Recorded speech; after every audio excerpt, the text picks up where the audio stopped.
I wanted to continue where Yonatan left off last week. He introduced us to Huineng, the sixth ancestor, and read some excerpts from the Platform Sutra, which is his somewhat autobiographical account of his becoming the sort of the Dharma holder in China at the time. And there's a whole very colorful story that is well worth reading, and it really gives us a sort of a real flavor of the whole kind of approach in Zen of being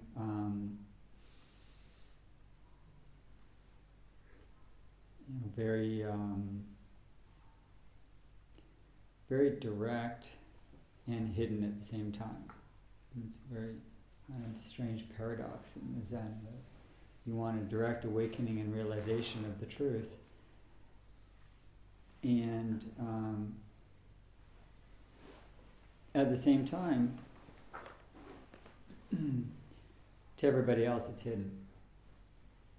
So you can have a great awareness and an awakening, but outwardly your life is going to be exactly the same. But inwardly you're seeing things quite differently.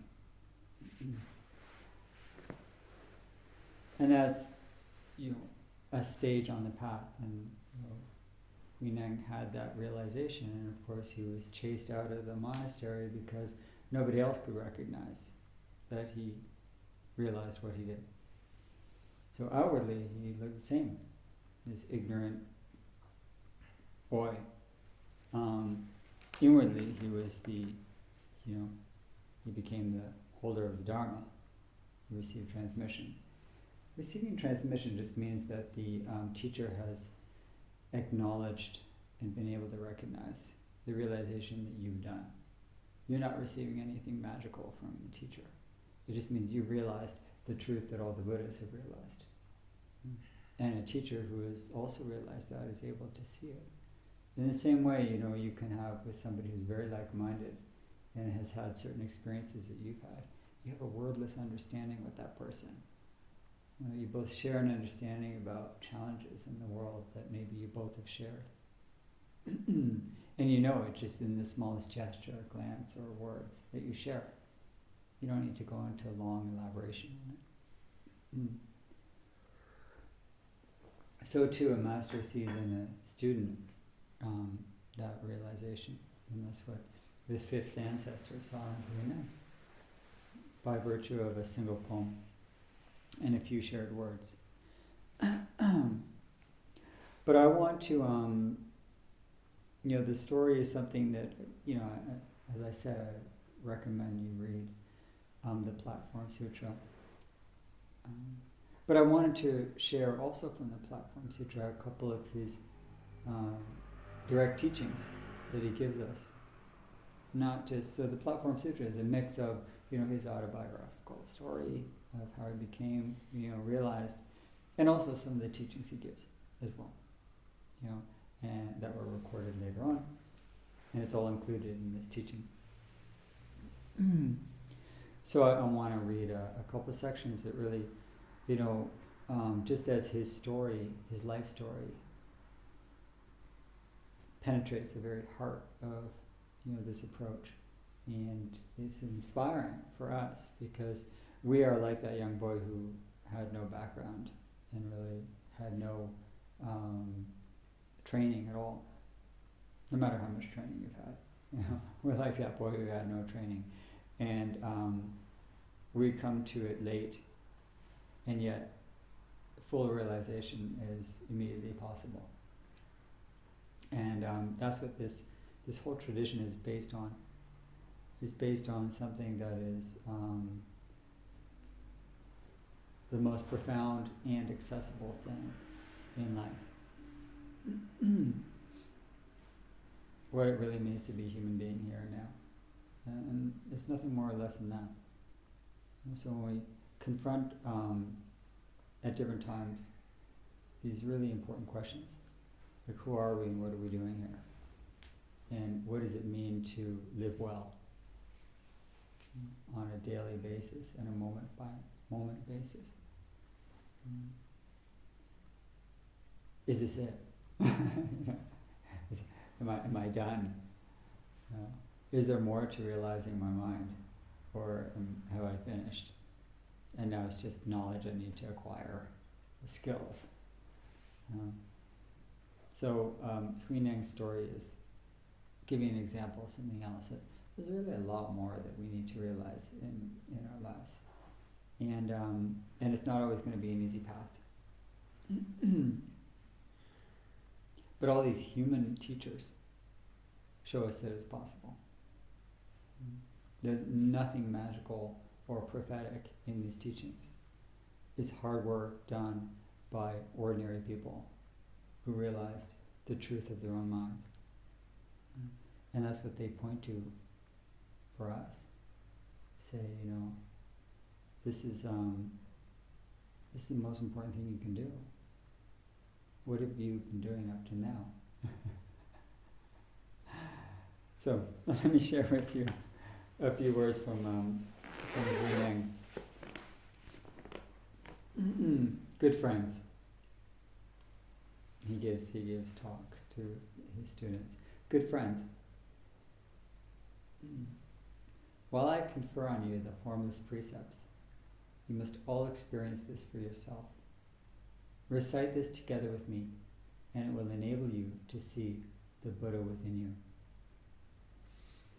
I take refuge. One of the practices in Buddhism is called taking refuge.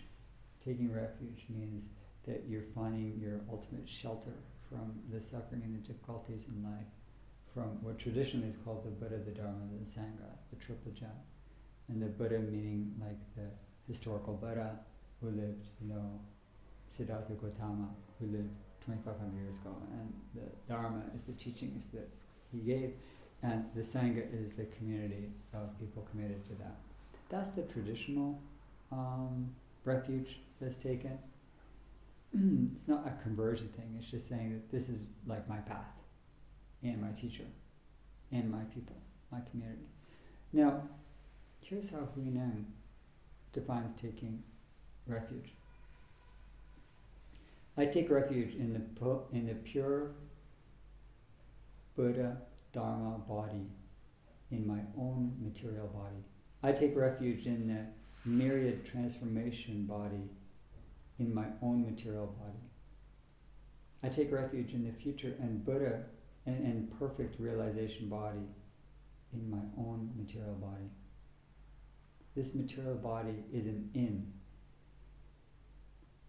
But the three bodies I just mentioned, the Buddha, the Dharma, and the Sangha body, are your ever-present true nature. Everyone has them. But because people are deluded, they don't see them. They look for the Tathagata.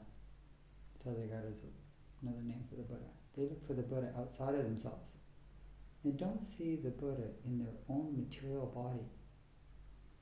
Good friends, listen to this good friend of yours, and I will tell you, good friends, how to see within your own material body the Buddha present in your Dharma nature, the Buddha that arises from this nature of yours. What do we mean by the pure Dharma body Buddha? Good friends, everyone's nature is fundamentally pure. And the 10,000 dharmas, all the teachings that the Buddha ever gave, all the teachings are present in this nature.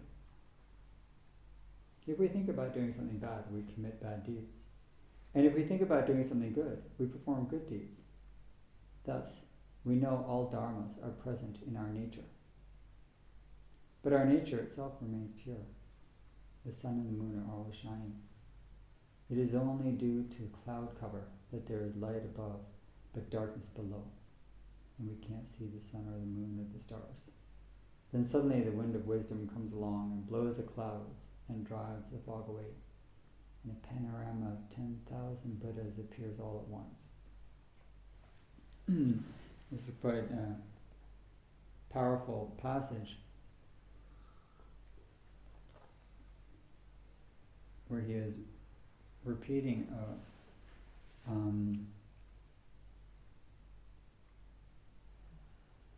a razor-sharp teaching that cuts through all of our preconceptions of what we think Buddhism is about. It's not about an external Buddha, Dharma, Sangha. It's not about external refuge. It's about internal refuge. It's about taking refuge in your own pure mind, in your own material body as well. And the Buddha, Dharma, Sangha, the real refuge is found within this very life of your own material body and your mind. And that is a really amazing transmission to receive. And he summarizes it in the most simple teaching of karma that you can get. Karma is the law of cause and effect according to our behavior. That's what karma is. That what you sow, you shall reap. Meaning what he just said here, that if we think about doing something bad, we commit bad deeds. And if we think about doing something good, we perform good deeds. Thus all the dharmas are present in our nature. All the teachings of the Buddhas, all the teaching of the historical Buddhas, and all of the teachers that came after are trying to tell us one thing: you're responsible for your actions. You think bad thoughts, you'll do bad things. You think good thoughts, you'll do good deeds. And therefore, all the work you have to do is on the type of thoughts that you have. If you can change your thoughts, then you'll change your deeds. And then you purify this world. It's simple, profound, and incredibly difficult. Because we've been thinking certain thoughts, selfish thoughts, for most of our lives. And then once in a while we have like an unselfish or non-judgmental thought and we think, hey, I'm a good person. And then, the inertia, these tidal waves of self-centeredness just keep pushing us through our lives. And we just take it as the norm because everybody else is concerned about themselves. And they give a little bit to feel like we're actually, unselfish. But because everybody's basically taking care of themselves, we just see it as normal. Until we compare ourselves to a Buddha, to a great teacher, to an enlightened person. You say, wow,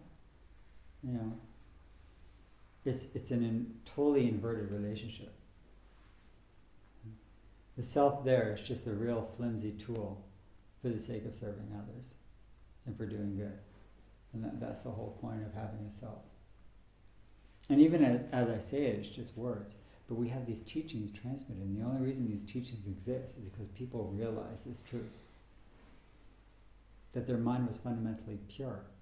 And therefore, because of that purity, they can actually transform their thoughts so that they think good and therefore do good.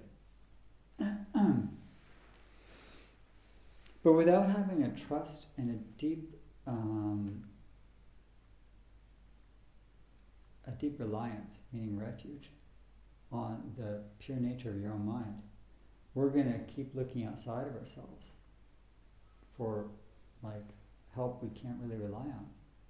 Another person, another religion, another teacher, whatever it is, right? Somebody will save me.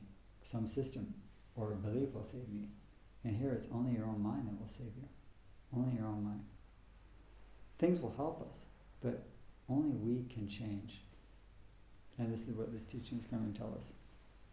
That's why I said it's razor sharp, because it kind of cuts away all the crap of thinking there's a crutch I can walk on. You're on your own with this. It's disturbing, but it is so liberating because it empowers you.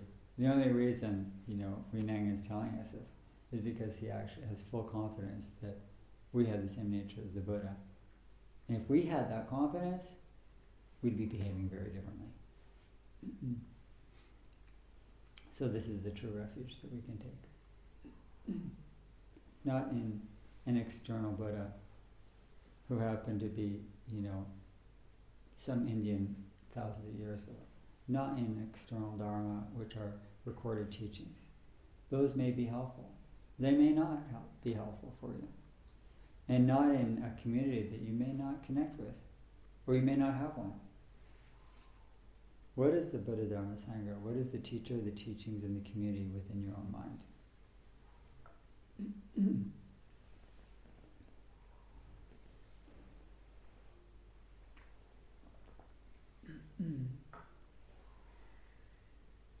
In order to realize this, meditation is an essential practice. Because meditation helps us become a little more silent and still when there are so many voices that are competing for our attention, inner voices. And Huineng also gives us some, he was the first person to start to use koans. Koans are these questions that are given to a student to try to break him or her out of their mental habits. That's the point of a koan. It's a question that does not have a logical answer to it. So it's a challenge to your own way of thinking. And here's in the story, here's the first koan that was recorded. Huineng was running away from a bunch of monks who wanted to stop him and take back the robe and the bowl and the staff that the great teacher had given him, and even to kill him as an imposter, a fake. And they caught up with him eventually in a forest. And there were some tough monks there who wanted to do him harm.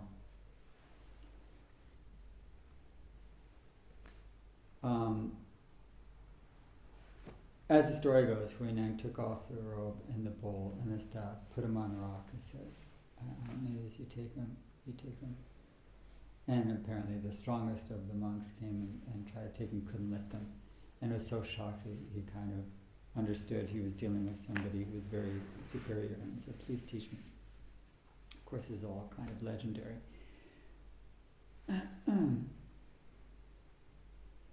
So Huineng said to him this: "Since you want the Dharma," I said, "refrain from thinking anything and keep your mind blank. Then I will teach you."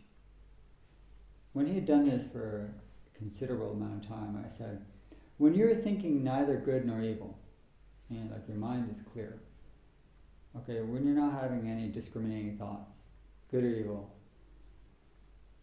at that particular moment, sir, what is your face? What is your original face? Meaning, what is your true nature?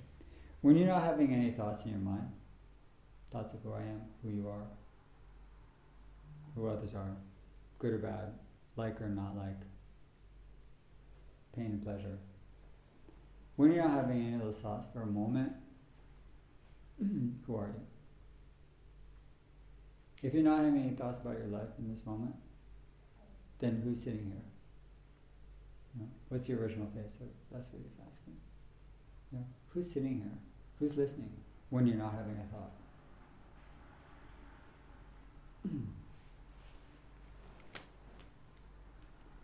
As soon as he heard this, they always do this, he at once became enlightened. But he further asked, apart from those esoteric sayings, and esoteric means like hidden and mysterious, ideas handed down by the patriarch from generation to generation, are there any other esoteric teachings? This is what the student just asked him. And Huineng, of course, he answers him straight to the point. He said, "What I'm telling you is not esoteric. If you turn your light inward, you will find what you think is esoteric inside of you." It's such an amazing thing. If you turn your light inward, you'll find all the mysteries inside of you. We go searching all around the world for wisdom. We search books and teachers and teachings and places and retreats and all sorts of, anything we can get our minds on. And often we're just missing what's right here all along. What is your original face when you don't have another thought?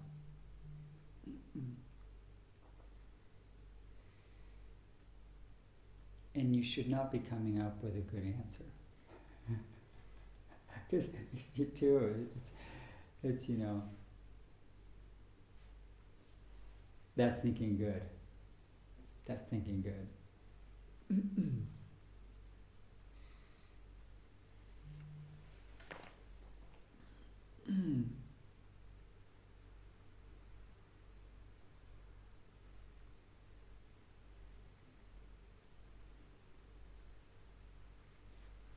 I'll share another koan that is quite a famous one that was on this path, on this road, while he was continuing to go into hiding.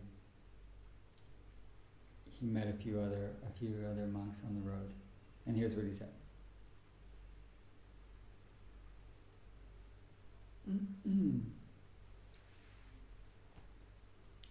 So he had to take refuge in a little village where he stayed with a group, he said, of hunters for a period as long as 15 years. At that time, Bhikkhu Yizung, the master of the Dharma, was lecturing on the Mahaparinibbana Sutta in the temple. It happened that one day there was a flag that was blown about in the wind, and two bhikkhus, two monks, entered into an argument as to what it was that was moving. Was it the wind, or was it the flag?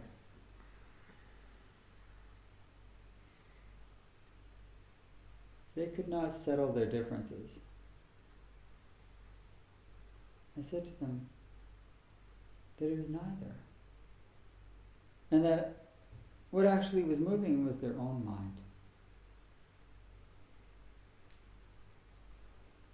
The whole assembly was startled by what I said.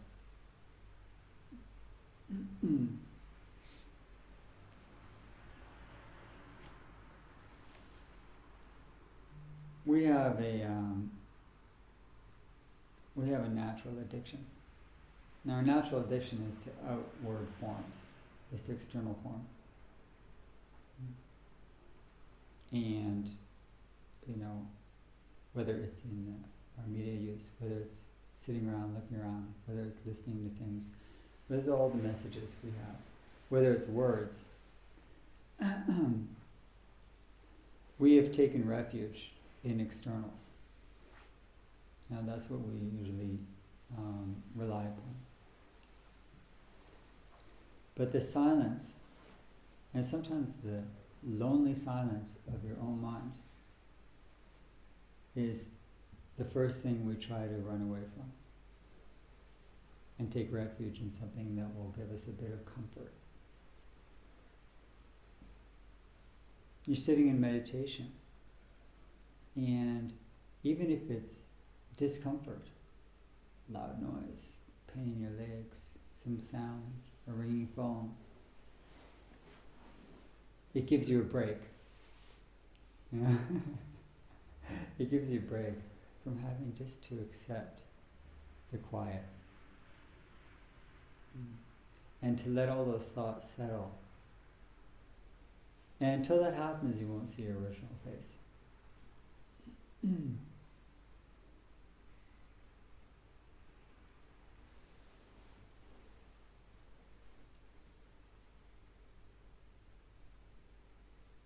And if we don't see our original face, meaning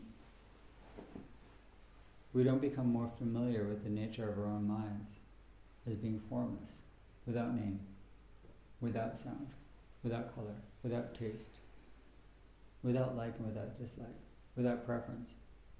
The nature of your own mind, one that is aware and one that is calm.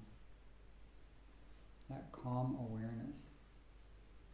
Unless we become familiar with that as the nature of our own minds, not a special teaching, we're still going to be looking on the outside to be saved.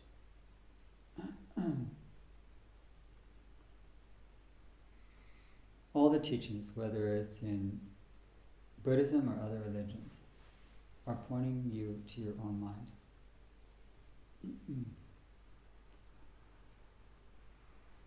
And here Huineng is pointing us quite directly. I'd like to share, just to finish now, a couple of haiku. This continues this tradition.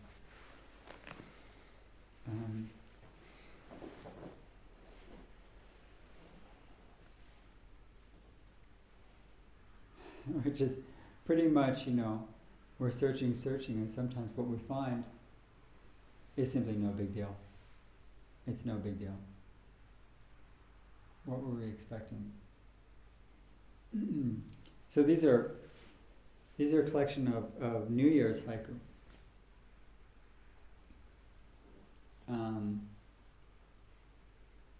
These are by Isa.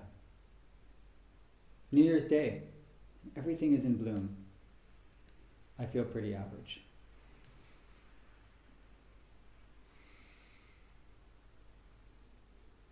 New Year's Day. My hut is the same as ever. Even my shadow is safe and sound on this first morning.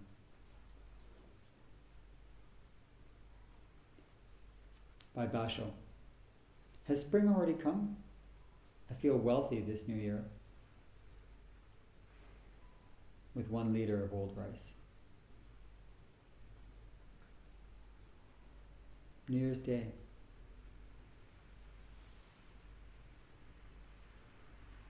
It's just as lonely as an autumn evening. And finally, the last one by Shiki, who was, recognized as the last of the great haiku poets, and he was in the end of the 18th century. He died, I think he was 23 or 26. He was sick, had tuberculosis, and died very, very young and tragically. And he spent the last 2 years just sitting beside his window, looking outside, and writing from there. New Year's Day, nothing good or bad, just human beings.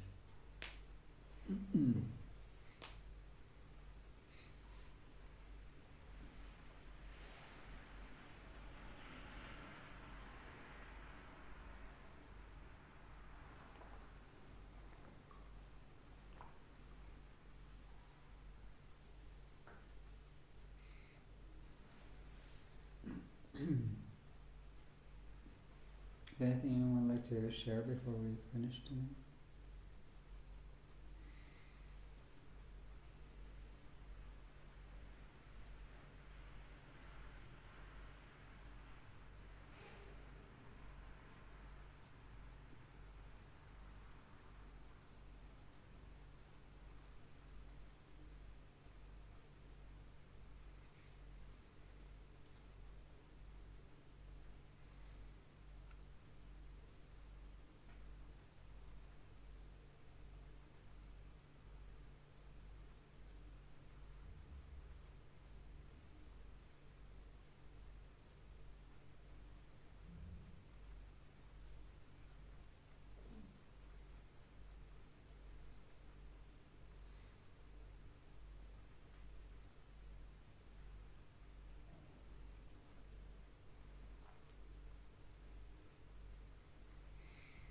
So let's finish with a short, a few seconds to.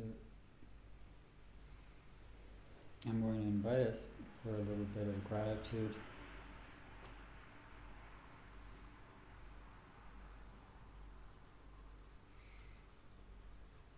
And we should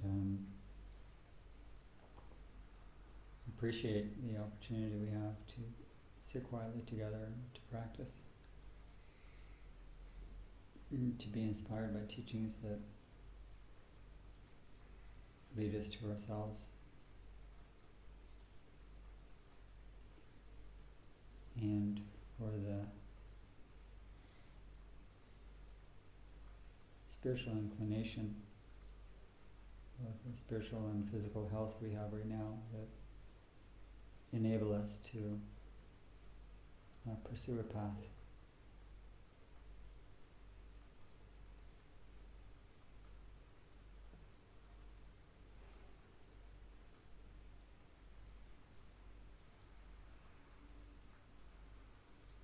And we use our time well.